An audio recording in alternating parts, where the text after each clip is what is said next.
Hi! Itur ko kayo ngayon sa aking daycare backyard. Dito sa playground ng mga bata. Ayan, dito sa spot na to, yung grass dito is fake. So, hindi siya tumutubo. Ganyan lang siya. Malinis siyang tingnan. So, dito kami kumakain. Minsan, naglalaro ng water. Nagle-learning time here. Kapag maganda yung weather. So, ito yung laruan ng mga bata. So, gumawa yung irog ko ng ganito. Ayan, siya gumawa niyan. Lagayan ng mga toys. Pag walang mga laruan dyan, naglalaro sa loob yung mga bata. So, para yung mga laruan namin, hindi siya agad nasisira. Especially yung mga cars. Na ganyan. Kasi pagka minsan sobrang init tsaka yung snow, malakas makasira ng mga toys pagka wala silang silungan. So, ayan. Ito fake grass. So, may gate ako para hindi kami mahilo sa kakahabol sa mga bata. So, etong mga damo dito, hindi siya fake. Kinakat ng mister ko to. Kinakat ni Irog. So, ayan. Ngayon kakakat niya lang kaya magandang tingnan. Yan.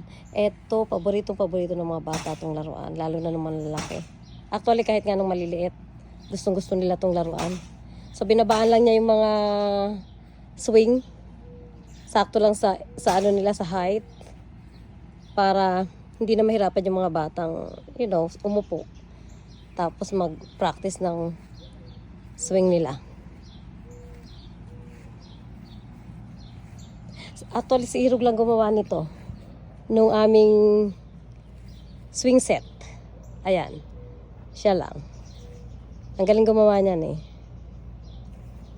So, dito naman sa part na to, eto binili ko to sa Costco eh. Binili namin to sa Costco nung unang tinayo namin yung daycare. I think mga mga 5 years. Pero ang ganda pa rin niya. Ang tibay pa rin niya. So may swing. Etong swing na to para to sa mga baby. Hanggang 2 years old. Depende. Minsan 1.5 lang. Yan, nag-enjoy sila. Super silang nag-enjoy dito. Eto may malaki kami dito. Slide. May siso din. Yan, paborito nila to eh. Paborito nilang paglaruan.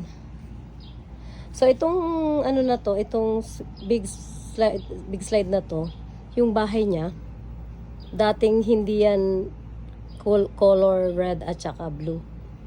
Pero naisipan namin ni Irog ko na pinturahan para tumibay pa yung kahoy. Kaya siguro kahit matagal na, ang ganda pa rin niyang tingnan.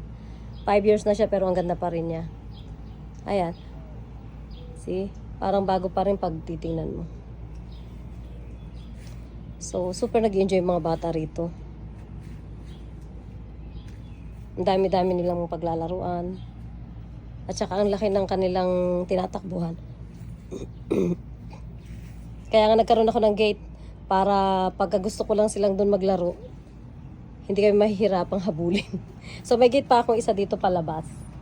Yan, palabas dun sa namin, sa kabilang side. Ayan. So meron kaming little house dito.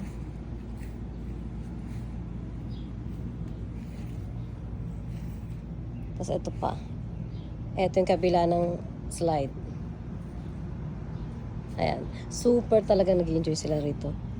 Kahit na yung mga maliliit ko, yung mga 1-year-old, 1.5 years old, ang gagaling na magsiakyat dyan.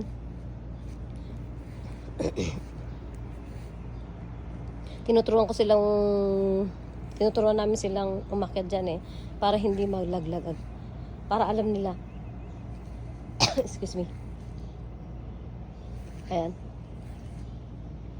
So paghapon, pagkatapos ng daycare, pag wala akong ginagawa, tapos maganda yung ganito yung weather, dito lang ako. Nagre-relax.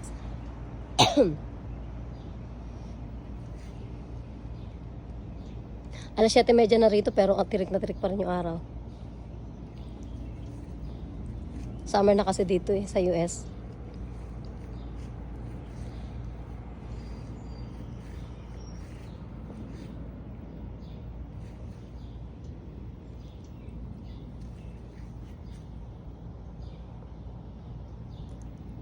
Yan lang. Sana nag-enjoy kayo. Bye-bye.